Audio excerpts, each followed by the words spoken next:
Hello SSC 26 ব্যাচের স্টুডেন্টরা, আজকের ক্লাসে আমি তোমাদের জন্য chemistry SQ plus CQ suggestion ভিডিওটা রেডি করছি। গত ক্লাসে আমি তোমাদের জন্য 500 এমসিকিউ এর একটা টাইপ পিডিএফ দিয়েছি, সেটা ডেসক্রিপশান থেকে তোমরা সংগ্রহ করে পড়তে পারো। ঠিক আছে, সো কেমিস্ট্রির 500 এমসিকিউ, সেই 500টা এমসিকিউ থেকে সকল টাইপ আগামী যেদিন কেমিস্ট্রি পরীক্ষা সেদিন অবশ্যই 30টা এমসিকিউ 25টা এমসিকিউ সকল বোর্ড কমন পাবা। সো আজকের এই ক্লাসে আমি তোমাদের জন্য সৃজনশীল সাজেশন দিতে যাচ্ছি। চলো তোমাদের জন্য সেই সাজেশন পিডিএফগুলো দেখাতে থাকে, এবং আমি আজকের সাজেশন পিডিএফে যেগুলো সৃজনশীল রেখেছি সেগুলো সৃজনশীল থেকে 100% কমন পাবা, এবং আমি 100% দিয়ে দেবো যেগুলো থেকে সেগুলো একটু বেশি গুরুত্ব সহকারে পড়বা সেই টাইপগুলো। এবং আজকে প্রত্যেকটা জিনিস নিয়ে অ্যানালাইসিস করে আমি পিডিএফটা সংগ্রহ করেছি টেকনিক ইজি এডুকেশনের চ্যানেলের। টেকনিক ইজি এডুকেশনের একটা বই থেকে, সেই বইটা হচ্ছে মূলত সাইক্লোন পিডিএফ, মানে সেখান থেকে এক মিশন 100 সেই পিডিএফেরই সংগ্রহ করে এটা তোমাদের কাছে পৌঁছে দিচ্ছি। এবং পিডিএফটা চাইলে তোমরা অবশ্যই ডেসক্রিপশনে তোমরা অবশ্যই আমাকে কমেন্টে জানাবা। সো প্রথমে আমি যেটা নিয়ে কথা বলবো সেটা হচ্ছে তোমাদের কেমিস্ট্রির। প্রথমে এটা নিয়ে কথা বলি, আসলে তোমাদের রিটেনে মার্ক কত? 50 মার্ক যেহেতু তোমাদের রিটেনে, এবং সেখানে সৃজনশীল হচ্ছে 40 মার্ক। 60টা সৃজনশীল আসবে, 4টা দিতে হবে অবশ্যই, তাহলে 4টা অধ্যায় পড়লেই কিন্তু 4টা পারা সম্ভব সুন্দরভাবে করলে। প্রত্যেকটা সৃজনশীলে 10 মার্ক, বাকি থাকে আরও 10 মার্ক, যেটি সংক্ষিপ্ত প্রশ্ন। সংক্ষিপ্ত প্রশ্ন 7টা থেকে 5টা দিতে হবে, প্রত্যেকটিতে 2 মার্ক। এখন আর সেই পেজে, এই পেজে আসলাম কারণ এই পেজে কিছু সাজেশনমূলক কথা বলবো। তোমাদের মূলত সিলেবাসের কোন কোন চ্যাপ্টার আছে? চ্যাপ্টার 3, 4, 5, 6, 7, 11, এই 6টা চ্যাপ্টার। এই 6টা চ্যাপ্টার থেকে তো 6টা সৃজনশীল আসবেই। আর আরেকটা সৃজনশীল তাহলে কোনটা থেকে আসবে? 6 ও 11 অথবা 4 বা 5 থেকে। হ্যাঁ, 6-11 মিলে আসার সম্ভাবনা বেশি, কারণ ওখানে জৈব যৌগের একটা চ্যাপ্টার আছে, জীবাশ্ম জ্বালানি। হ্যাঁ, এবং এখানে আরেকটা গুরুত্বপূর্ণ বিষয় নিয়ে কথা বলবো, সেটা হচ্ছে তোমরা গিয়ে যারা পাস করতে চাও তারা জাস্ট কোন কোন অধ্যায় পড়বা? 4, 5, 6। যারা এ বা বি পেতে চাও তারা 4, 5, 6, 7 পড়বা। আর যারা A+ পেতে চাও 4, 5, 6, 7, 11 পড়বা। আর যারা 100তে 100 পেতে চাও তাদের তো অবশ্যই সবটি চ্যাপ্টারই পড়তে হবে। হ্যাঁ, এরপরে আমি প্রথমে যেহেতু 3 অধ্যায় আছে, পদার্থের গঠন এই অধ্যায়ের জন্য সবচেয়ে গুরুত্বপূর্ণ যেগুলো সংক্ষিপ্ত ক নাম্বার জ্ঞানমূলক দিয়ে দিয়েছে। অণু কাকে বলে, পরমাণু কাকে বলে, প্রতীক কী, সেগুলো পড়বা, এবং অনুধাবনগুলো পড়বা। কেন সোডিয়ামের ভর সংখ্যা 23 ব্যাখ্যা করো। হ্যাঁ, এইভাবে সোডিয়াম প্লাসে ইলেকট্রন সংখ্যা কী ব্যাখ্যা করে, এই টাইপের আসতে পারে। এবং এরপরে সৃজনশীলের একটা গুরুত্বপূর্ণ টাইপ হচ্ছে এই যে এটা আইসোটোপ থেকে গড় ও ভর নির্ণয়। এটা 100% 2 থেকে 3টা বোর্ডে গ নাম্বারে আসবে। হ্যাঁ, এরপর আমার প্রত্যেকটা টাইপ প্রত্যেকটা অঙ্ক প্র্যাকটিস হবে, ঠিক আছে। এবং লাস্টে আর একটা সাইক্লোন পিডিএফ দেবো যেখানে আরও কম পড়া থাকবে। এখানে আমি প্রত্যেকটা অধ্যায়ের জন্য অ্যানালাইসিস শিটগুলো এবং সৃজনশীলগুলো দেখাচ্ছি। যে আইসোটোপ থেকে যে অঙ্কটার কথা বলছিলাম, হ্যাঁ, এবং আরেকটা টাইপ হচ্ছে কৌণিক ভরবেগ, কক্ষপথের ব্যাসার্ধ বেগ নির্ণয়, অর্থাৎ সূত্রর ভিএন এর সূত্র, আর এন এর সূত্র, ঠিক আছে। এই সূত্রগুলো মনে হয় লাগবে। আর MVR = NH/2π, হ্যাঁ, এই সূত্র থেকে ম্যাথ খুব ইম্পর্টেন্ট। সো এই সূত্রে তোমাদের এইচের প্ল্যাঙ্ক ধ্রুবকের মান, এম এর মান, ভি এর মান, আর এর মান, এগুলো মান শুধু অবশ্যই, হ্যাঁ, এমসিকিউ আসতে পারে। এবং আরেকটা টাইপ হচ্ছে এই যে শক্তি স্তরের ধারণা ও ব্যতিক্রম ইলেকট্রন বিন্যাস। হ্যাঁ, এই ইলেকট্রন বিন্যাস থেকে তোমাদের ক বা খতে আসবে। হ্যাঁ, আরেকটা হচ্ছে রাদারফোর্ড এবং বোর পরমাণু মডেল, এইটা খুব ইম্পর্টেন্ট 100%, যেখান থেকে আগামীকাল কোনো না কোনো বোর্ডে আসবে গ অথবা ঘতে। হ্যাঁ, গ অথবা ঘতে। এরপর চতুর্থ অধ্যায় সম্পর্কে কথা বলবো, সেটা হচ্ছে পর্যায় সারণী। হ্যাঁ, পর্যায় সারণীর জন্য গুরুত্বপূর্ণ জ্ঞানমূলক অনুধাবন আছে। পর্যায় সারণীর জন্য সবচেয়ে গুরুত্বপূর্ণ সেগুলো হচ্ছে আয়নীকরণ শক্তি, কিছু আছে না, আয়নীকরণ শক্তি, পরমাণুর আকার, তারপরে কি পরমাণুর আকার, আয়নীকরণ শক্তি, ইলেকট্রন আসক্তি, তড়িৎ ঋণাত্মকতা, এই জিনিসটা লাগবে। পর্যায় সারণীর ডান থেকে বামে গেলে কি হয়, উপর থেকে নিচে নামলে কি হয়, পরমাণুর আকার কখন আকার বৃদ্ধির কম বা ইলেকট্রন আসক্তির বৃদ্ধির কম, আয়নীকরণ শক্তির বৃদ্ধি কম, তড়িৎ ঋণাত্মকতার বৃদ্ধির কম, এইগুলো থেকে গ অথবা ঘতে আসবে। এটা কিন্তু এই অধ্যায়ের জন্য 100%। আমি এর আগের অধ্যায়ের 2টা 100% দিলাম, এটা এই অধ্যায়ের জন্য 100%। হ্যাঁ, অবশ্যই 100%। আয়নীকরণ শক্তি, তড়িৎ ঋণাত্মকতা, ইলেকট্রন আসক্তি এই অধ্যায়ের জন্য 100% অবশ্যই আসবে। ঠিক আছে, এই অধ্যায় থেকে এগুলো প্র্যাকটিস করে যাওয়া, দেখবা আগামীকালকের পরীক্ষায় অবশ্যই কমন পাবা।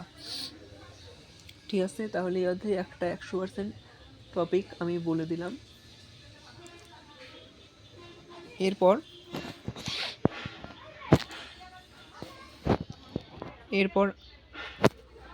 এখানে কিছু গুরুত্বপূর্ণ প্রশ্ন সলভ আছে, যেটার কথা বলছিলাম।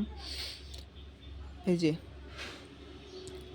একই গ্রুপের মৌলসমূহের দ্বারা বিক্রিয়া, ঠিক আছে, কিন্তু বিক্রিয়া আছে না, মৃৎ-ক্ষার ধাতু সমূহের বিক্রিয়া, ক্ষার ধাতু সমূহের বিক্রিয়া, এগুলো দেখবা। এবং আর একটা গুরুত্বপূর্ণ টপিক হচ্ছে ওদের গ ঘতে আসার সম্ভাবনা বেশি, এটা হচ্ছে আয়নিক বন্ধন। ঠিক আছে, সো এখানে আমি কিছু প্রশ্ন লাস্টের দিক দিয়ে দেবো, এখানে সব প্রশ্ন নিয়ে কথা বলছি না, এখানে জাস্ট টাইপ ভিত্তিক কথা বলছি আমি। এরপর পঞ্চম অধ্যায় রাসায়নিক বন্ধন, হ্যাঁ, সমযোজী বন্ধন, আয়নিক বন্ধন, এগুলো ইম্পর্টেন্ট অধ্যায়ের জন্য। সো এর জন্য প্রথমে কিছু ক নাম্বার দেখতে পাচ্ছ, এবং এই যে আয়নিক বন্ধন বলছিলাম যেটার কথা,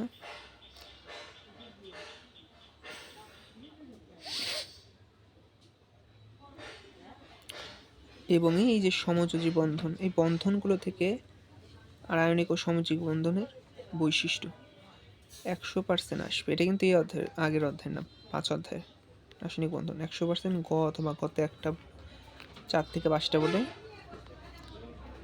5টা বোর্ডে কমন আসবে, কমন। ঠিক আছে, 100% কমন। আমি তো 100% কমন দিয়ে দিচ্ছি, এটা হচ্ছে প্রমাণ হিসেবে দেখাতে পারবো যাতে এই যে কমন এসেছে। হ্যাঁ, ফিজিক্সে রাজশাহী বোর্ড, ঢাকা বোর্ড তুলনামূলক সহজ প্রশ্ন করছে, এবং ঢাকা বোর্ডে একটা জিনিস দেখলাম, সেটা হচ্ছে প্রশ্নের মানে একটু সমস্যা। হ্যাঁ, ওরা কীভাবে প্রশ্নটা ছাপিয়েছে সেটা বুঝতে অনেক শিক্ষার্থীদের বিড়ম্বনায় পড়তে হয়েছে, সমস্যা হয়েছে, কিন্তু প্রশ্ন সহজ ছিল তুলনামূলকভাবে, এবং রাজশাহী বোর্ড তুলনামূলক অনেক সহজ প্রশ্ন করেছে গত 2বারের তুলনায়। সো এরপরে এই যে অষ্টক সম্প্রসারণ না সংকোচন হবে, এই 2 নিয়মটা 100%, এই অধ্যায়ে কিন্তু আরও 2টা দিলাম, 100% গ অথবা ঘতে আসবে। এই 2টা সিকিউ প্র্যাকটিস করলে হবে। এবং আয়নিক যৌগ, সমযোজী যৌগ পানিতে দ্রবীভূত হওয়ার ব্যাখ্যায়, আয়নিক যৌগ এবং পানিতে যৌগ ব্যাখ্যা, এটা হচ্ছে গ ঘতে 100%। হ্যাঁ, কেন হবে, ওই যে পোলার আয়ন, পোলারিটির কারণে। হ্যাঁ, H প্লাস ডেল্টা প্লাস এবং OH মাইনাসের ডেল্টা মাইনাস থাকে, এবং আয়নিক যৌগ সমূহের মধ্যে সেই পোলারিটিটা দেখাবা। তো সোডিয়াম ক্লোরাইড দিলে সোডিয়াম প্লাস Cl মাইনাস এর মধ্যে পোলারিটির তুলনা করে আয়নিক যৌগ কেন পানিতে দ্রবীভূত হয় সেই ব্যাখ্যাটা দিতে হবে, খুব ইম্পর্টেন্ট। এই যে জাস্ট এগুলো টাইপ প্র্যাকটিস করবা। এরপর পরিবর্তনশীল যোজনী এবং মুক্তিজোড়, বন্ধন জোড় এবং মোল সংখ্যা এবং অণুর সংখ্যা, তারপর এইটা 6 নম্বর অধ্যায় খুব ইম্পর্টেন্ট, 100% কমন আসবে। অর্থাৎ মূল সংখ্যা, অণু সংখ্যা, পরমাণু সংখ্যা নির্ণয় 100% দিয়ে দিলাম। হ্যাঁ, এই যে আবার এটা নিয়ে কথা বলছি। হ্যাঁ, মূল সংখ্যা, অণু সংখ্যা, পরমাণু সংখ্যা 100%। এবং জৈব যৌগের সুপার সাজেশন দেবো, সুপার, সেখান থেকে 100% কমন পাবা। হ্যাঁ, আর এই যে সূত্র W = SVM/1000, এই জায়গায় 1000 দ্বারা ভাগ করা হয় শুধুমাত্র এই যে ভিকে, আয়তনটাকে লিটারে রাখার জন্য। এই সূত্র দিয়ে কিন্তু আগামীকাল কোনো না কোনো বোর্ডে ম্যাথ আসবে, বলে রাখলাম। ঠিক আছে, এরপরে হচ্ছে লিমিটিং বিক্রিয়ক মিশ্রণের যেসব মিশ্রণ প্রস্তুতি কাঙ্ক্ষিত পাওয়া যাবে কিনা, এই জায়গা শতকরা সংযুক্তি এবং আণবিক সংকেত এবং স্থূল সংকেত নির্ণয়, এই 2টা টপিকস থেকে 100%। 2 থেকে 3টা বোর্ডে পাবা গ খতে। এরপর উৎপাদ যৌগের পরিমাণ এবং উৎপাদের শতকরা পরিমাণ নির্ণয়, এই টাইপ। এবার সপ্তম অধ্যায়ে চলে গেলাম রাসায়নিক বিক্রিয়া, যেখান থেকে জারণ বিজারণ কম 100% না 1000% দিয়ে দিলাম, হ্যাঁ। কমপক্ষে 6 থেকে 7টা বোর্ডে থাকবে, 6 থেকে 7টা বোর্ডে। এটা কিন্তু সপ্তম অধ্যায়, আবার বলো না ভাই আপনি সবই 100% এই এটার বলছিলাম, ঠিক আছে। জারণ বিজারণ রেডক্স বিক্রিয়া, হ্যাঁ, যে জ্ঞানমূলক অনুধাবন এখানে আছে। এবং আরেকটা কিছু নন রেডক্স আছে, এটা তোমার কম ইম্পর্টেন্ট। রেডক্স বিক্রিয়া পড়বা। আর এই যে এই অঙ্কসমূহ, হ্যাঁ, কিলোজুল মান দেওয়া থাকলে কিভাবে শক্তির হিসাব করবে, ডেল্টা এইচ এর মান নির্ণয়, এটা কমপক্ষে 4টা প্লাস বোর্ডে থাকবে 100%। এরপর নন রেডক্স বিক্রিয়ার কথা বলছিলাম, এই যে লাশ সাথে নিতে শুধু ভাগ্য ভালো থাকে, প্রত্যেকটা বোর্ড 8টা বোর্ডে কিন্তু এটা কমন করতে পারো। 8টা বোর্ডে 100% কমনে 100% লাশ হাতিলের নীতিটা আসবে। তাপমাত্রার প্রভাব, চাপের প্রভাব, ঘনমাত্রার প্রভাব, ঠিক আছে। খুবই সহজ, এটা পড়লে 100% কমন পাবাই, হ্যাঁ। এরপর আমরা চলে যাব কাঙ্ক্ষিত অধ্যায়, যেটার নাম হচ্ছে খনিজ সম্পদ ও জীবাশ্ম, যেখান থেকে কালকে অর্থাৎ আগামী যেদিন তোমাদের কেমিস্ট্রি পরীক্ষা 2টা সৃজনশীল আসার সম্ভাবনা আছে। আমি বলে রাখছি 2টা আসার সম্ভাবনা একটু বেশি। এই যে আমি লিখে রাখলাম, হ্যাঁ। এই যে জ্ঞানমূলক কিছু আছে, হাইড্রোকার্বন কাকে বলে, সমাণু কাকে বলে, প্যারাফিন কি, সম্পৃক্ত হাইড্রোকার্বন কোনটি, অ্যালকাইন গ্রুপ কি, এগুলো আসতে পারে, হ্যাঁ। এরপর প্রত্যেকটা টাইপ এখানে জ্ঞানমূলক অনুধাবনগুলো দেখে নেবা। অ্যালকিন প্রস্তুতি, অ্যালকেন, অ্যালকিন, অ্যালকোহল, তারপর কি কার্বক্সিল অ্যাসিড, অ্যালডিহাইড, জাস্ট তোমাদের বইতে এই 6টা আছে, এই 6টার রূপান্তর। তারপরে অসম্পৃক্ততার পরীক্ষা 2টা, ব্রোমিন পরীক্ষা, পেয়ার পরীক্ষা। জাস্ট এই যে বললাম না 2টা টাইপ, এই 2টা টাইপ থেকে এসে যাবে। আর পলিমারকরণ বিক্রিয়া, এর মধ্যে এই যেখানে দিচ্ছে আর ওই যে এটা আছে না ইউভি রশ্মি দিয়ে ওই বিক্রিয়াটা, অর্থাৎ অ্যালকেন তো সহজে কারোর সাথে বিক্রিয়া করে না। প্যারাফিন কেন বলা হয় সংজ্ঞায় আছে, শুধুমাত্র আল্ট্রাভায়োলেটেড রশ্মির উপস্থিতিতে যে ক্লোরোফর্ম তৈরি করা যায় না, ওই বিক্রিয়াটা খুব ইম্পর্টেন্ট। এরপর আরেকটা টাইপ অ্যালকাইনের অসম্পৃক্ততার পরীক্ষা আর অ্যালকিনের অসম্পৃক্ততার পরীক্ষা, যে কোনো একটা থেকে এখানে সবটি ম্যাথ আছে, প্র্যাকটিস করতে পারো। এরপর এটাই বলতেছিলাম অ্যালকাইনের অসম্পৃক্ততার পরীক্ষা। এরপর অ্যালকোহল প্রস্তুতি ইম্পর্টেন্ট, অ্যালডিহাইড প্রস্তুতি ইম্পর্টেন্ট, হ্যাঁ। এই যে এখানে তোমাদের দেওয়া থাকবে সির মান একটা দিল CnH2n, বোঝাই যাচ্ছে এটা অ্যালকিন। তারপরে দিল এন এর মান 2 অথবা 3 দিয়ে দিল।